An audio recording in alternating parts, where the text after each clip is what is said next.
The farm doesn't always come first. And like I've said, farm work will always be there, but you might not be there to do it unless you take care of yourself.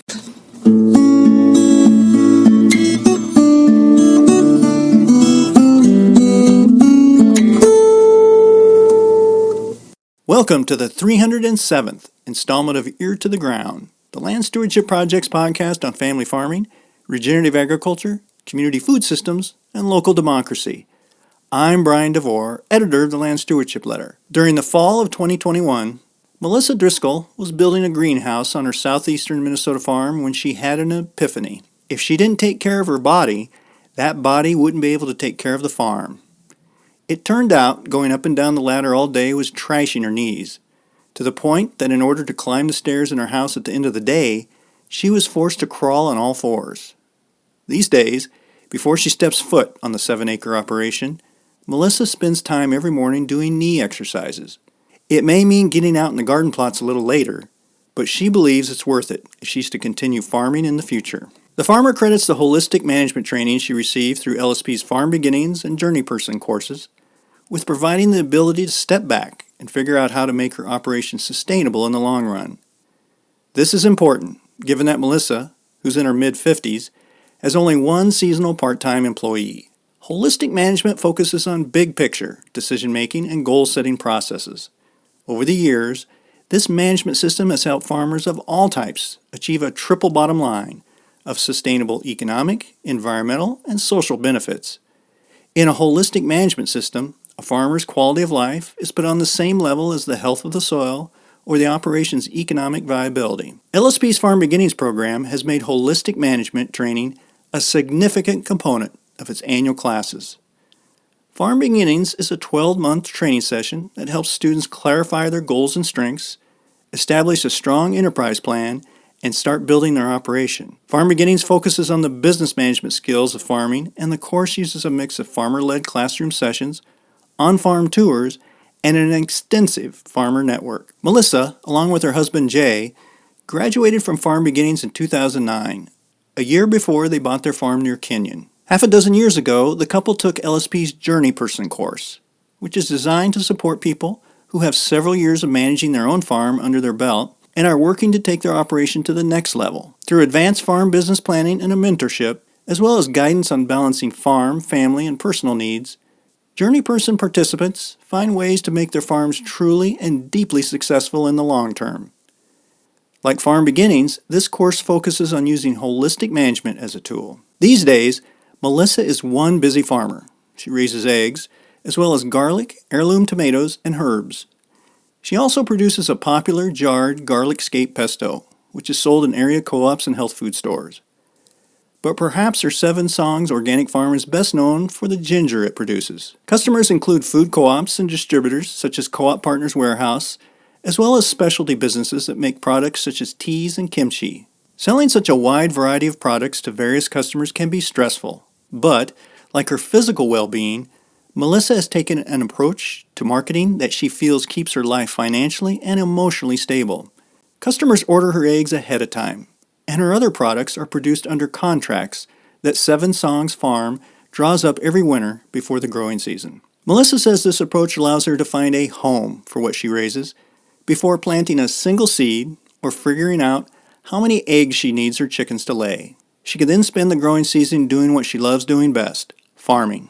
I recently visited Seven Songs, and Melissa showed me her hoop houses, greenhouse, garden plots, animal welfare-approved egg enterprise, and packing shed. Afterwards, she chatted with me about how Journey Person helped her and Jay refocus their farm and their personal life while weeding out weak links. She also made it clear that a truly regenerative management system must be based on the idea that the farm doesn't always come first. So Melissa, we were talking a little bit about your experience with Farm Beginnings and kind of what led you to that, and you're getting your farm established here. You're now, I think your 12th year on this farm, on Seven Songs Farm here near Kenyon. One of the things you talked about was after you had gotten the farm established and had farmed for a few years and kind of were learning some of the lessons and figuring out, maybe getting more of a better idea what direction you wanted to focus on, you then took Journey Person And I think a lot of people aren't aware of Journey Person and kind of what its purpose is. I was wondering if you could just talk a little bit about why you took Journey Person and maybe what you got out of that maybe you didn't get out of Farm Beginnings, and why it sounds like maybe it was good timing for you as far as where you're at in your farming career. I think we were maybe 6 years in, and I decided I wanted to take Journey Person. You know, a lot of energy had been spent early in the farm, and you have that initial just enthusiasm and excitement about owning land and doing whatever you want, and I kind of thought I could do it all, and my body could last forever, and marriage would last forever, all those kind of things. Right. But I started feeling like I need to focus a little more, or I need to hear how other people are doing things. I mean, I would go to field days, although a lot of field days end up being kind of about the beginning, it feels like. Not a lot of field days, at least the ones I was going to, were about, we're 10 years down the road and we're really struggling with this, It was more like, let's show all the great stuff. I felt like Journey Person helped refocus I and Jay and I as a couple. I'm more the farming person, and he does support when I ask him, and he's very supportive, but I'm the main person. But I wanted him to come along because we live here together. It's not his dream, but it's mine, and we need to communicate about, what's happening and how we want things to go and what I want to do compared to what he wants to do. And it was almost like marriage counseling in a way, couples counseling. It wouldn't have to be married, but, what are our roles? What do we enjoy? And I felt like I heard a lot of other partners exploring their roles and talking about their struggles, and it helped us feel not alone. And, we could give some guidance to other people about certain aspects, but they could also give us guidance. And it was a lot more about roles on the farm and communication. It was a lot about how to communicate when you're stressed out or when you don't have enough energy for everything. And I just felt like it was really important to explore that with other people. And there were some pretty experienced farmers who'd gone through a lot of ups and downs, who also had a little bit of kind of therapy background, who could say, here's what I used to think. And then I started examining my own feelings in my own life and being able to communicate with my partner better. And now I think in a different way about this. And I do more self-care, and I realize I need to take care of my needs, my personal needs, and my family's needs if I have little kids or whatever, and not always have that go to the last, The farm doesn't always come first, and like I've said, farm work will always be there, but you might not be there to do it unless you take care of yourself. I think that's a super good point, in that often when you get into farming, you're a little idealistic, but you also have tons of energy and brute force and muscle, and you go out there and you just think, well, I'll just work harder to get over these problems. And it takes a few years to realize, getting up earlier and working 14-hour days is not the ultimate answer for everything. And especially if you're in a relationship and, are trying to think about the sustainability of a family on the farm and all of that, that you do need to, after a few years, maybe to step back and go, okay, how can we've gotten through this, the hardest stuff. It's almost like, breaking new ground, that kind of thing. Now, how do we make this something that can last into the future a little bit? Yeah, I agree. And just, I think being able to look, the big thing I took away, one of the other big things I took away was each enterprise, what is the weak link in that enterprise? And I mean, you could decide, that enterprise has so many weak links, I just don't want to do it anymore. Or, I love that enterprise, but my partner absolutely hates it, So that doesn't mean you're going to stop doing it, but that's something to talk about. Like, why do they absolutely hate it? Is it something that you can work through, or do you just stop doing that? I know my neighbors had pigs for many years. They're conventional corn and soybeans, but they had pigs for many years. But I think their quality of life with pigs wasn't what they wanted it to be, and they row cropping had the quality of life they wanted. And so even though my neighbor says he loves the pigs, together they didn't love pigs. And I think you've got quite a bit of experience. You had taken holistic management before you took, I think even took Farm Beginnings, so you have experience with that. But I think Journey Person also emphasizes that holistic ideal, which is not putting certain things in a hierarchy, but putting, say, quality of life at the same level as maybe environmental sustainability and economic sustainability, Yes. all those things at the same level. And it must have been a good reminder and again, it's not going to be good in the long term unless you can kind of put those things at the same level as a reminder a little bit.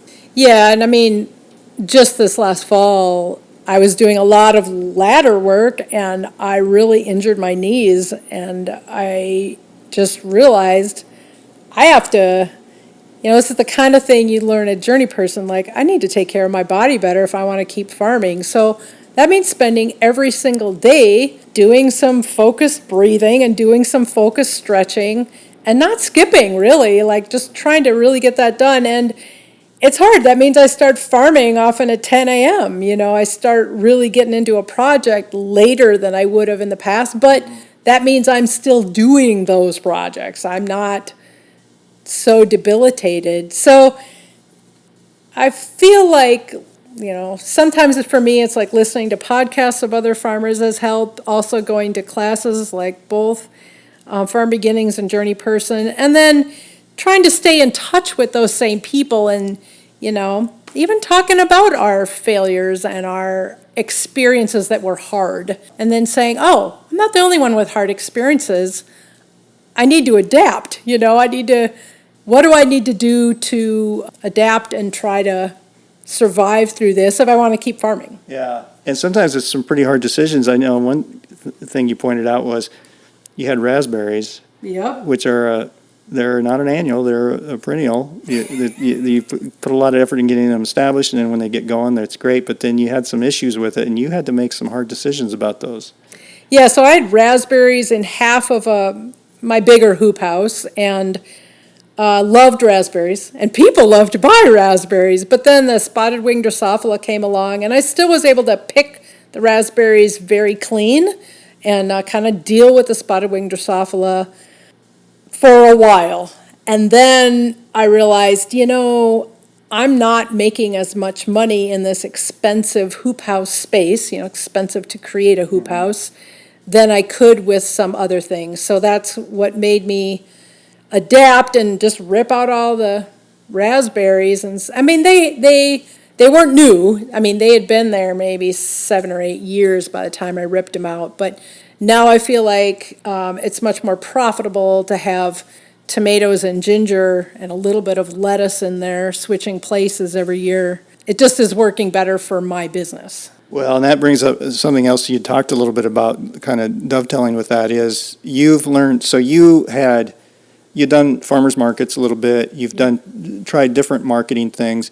You've, in recent years, focused more on, you have, I don't know, half a dozen or maybe 7 or 8 main customers that you're dealing with, and you have them sign contracts. You have contracts set up with them. And that's helped you, it sounds like, when you're planning in the winter, what you're going to plant, how much you're going to plant and all that. You can look at that contract and go, okay, this is how much I'm going to raise. But then it's also lets you focus more on, you've learned by this time what grows well here, what I like to grow. what you like to grow, Yeah. the labor and all that. That sounds like that's been a really important way of, again, making this farm sustainable in the long term, maybe long after your work ethic wears a little thinner.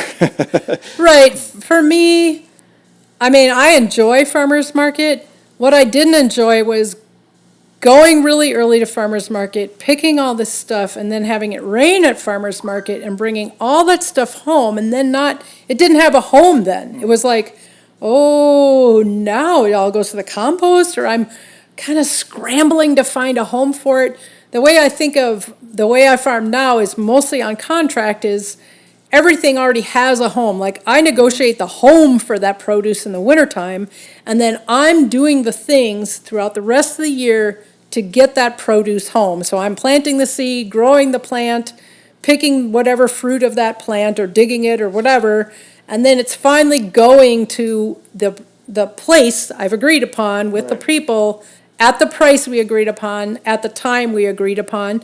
And yes, there are times where there's a crop failure, and I just need to tell, it's in the contract, I need to tell the person, the buyer, as soon as possible, as soon as I know there's an issue, talk to them. Because there is flexibility in my contract for there to be a problem with that. But mostly, it just works out so well to know that what I'm growing already has a home. Initially, I grew many things, just speculating someone would want to buy it. Oh, maybe someone would want this. And I grew a lot of lettuce and bok choy and spinach that just rotted or went to seed or, it didn't have a home. And kind of farming by myself, it's nice for me to negotiate these contracts in the winter. In the summer, I'm focusing on farming. I already know the buyer. Yeah. I've already figured that out. Now that you took Farm Beginnings and you took Journey Person and you're you're kind of, sounds like you're kind of getting into the mode of the business model that you're going to be following, at least for now anyway. Mm-hmm. Do you have any advice for somebody who is just maybe thinking about farming and, I don't know, is looking at, there's a lot of different things you can do out there when you have a lot of energy and all that. But I don't know, any advice to somebody on how to kind of make it more of a sustainable lifestyle and career kind of thing? I mean, anything that's just kind of pops into your head? I guess one of the things that pops into my head is I really love the farm business management program. So I've been with my farm business management instructor for the whole, 11, 12 years I've been here. That's a program through the community colleges in Minnesota where you run your business, and it is if you want to run it as a business, which I did, I wanted to make money, that was my goal. It's not everybody's goal, but it's my goal. This person who's an instructor comes to your farm, uses your numbers to train you about business management. And I ended up with a farm business management degree even, which it's like after 6 years in it, you just end up with a degree. The longevity of being with this person, it's like, your right-hand person. I don't have a partner, and we talk about money in my business all the time. So to have this person who understands the money end of my business and who works with 60 other farmers, who goes through this with other farmers all the time, she has really good ideas about how to get over a cash crunch or how to think through a problem. And it's not that she has all sustainable farmers. She's got a lot of just corn and soybeans or, commercial farmers. But still, you're thinking through an agricultural problem or a family problem or a cash crunch problem. And that's been huge. It's not an LSP side of it, but it's a side of it that has been really important to go with the LSP classes I've taken is farm business management. And I just feel like it's really good to have that cadre of people that you've taken Farm Beginnings with or Journey Person with. I'm also part of the Sustainable Farming Association, and I get a lot of kudos from the different events they hold. We have a local social, so the farmers meet once a month and just hang out and drink beers and talk, and that's how I get information about, I'm having a problem on my farm.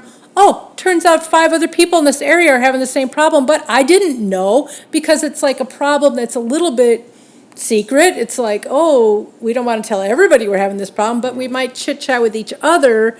Suddenly I'm gaining some really important knowledge because there's some other people I know that farm like me nearby or even in a neighboring state. We're sharing information because we built that trust by being in the class together. And especially, I would say, definitely Farm Beginnings, you're building that trust, but almost more in Journey Person because a lot of people, by the time they've gotten 5 years into their farm enterprise, they're really reaching some like stress points, right? Yeah. Like, oh, I decide to do vegetables and I'm doing a small dairy and my life is so insane that I'm starting to hate myself and my partner, And my children, I hate them all. And it's like, but I don't really want to hate them all. And it's like, once you've talked about some intense stuff together, then, I don't know, there's a feeling like you can trust that person. They created a safe space where you can talk about farming issues. And, there's a lot of stress in farming, and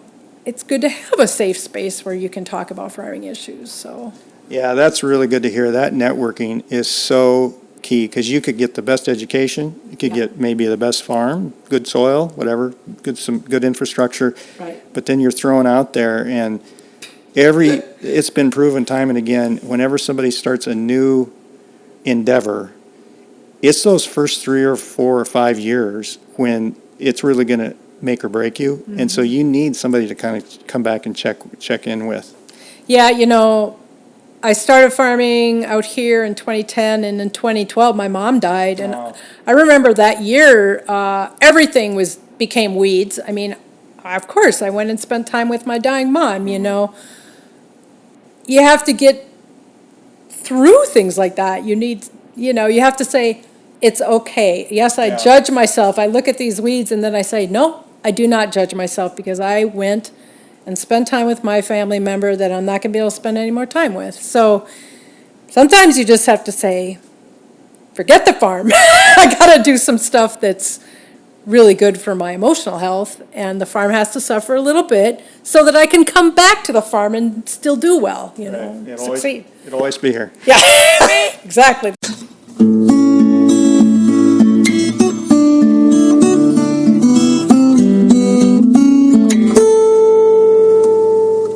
For more information on LSP's Farm Beginnings and Journey Person courses, see the podcast page for Ear to the Ground episode 307 at landstewardshipproject.org. If you have comments or suggestions about this podcast, contact Brian DeVore at bdevore@landstewardshipproject.org, or you can call 612-816-9342. By the way, it helps us greatly if you can give Ear to the Ground a rating on iTunes, Stitcher, Spotify, or whatever podcast platform you utilize. Thanks to Laura Borgendale, a Western Minnesota musician, for Ear to the Ground's theme music. And a special thank you to all of Land Stewardship Project's members who make initiatives such as this podcast possible. If you're not a member, visit landstewardshipproject.org to learn how you can support LSP. Thanks for listening.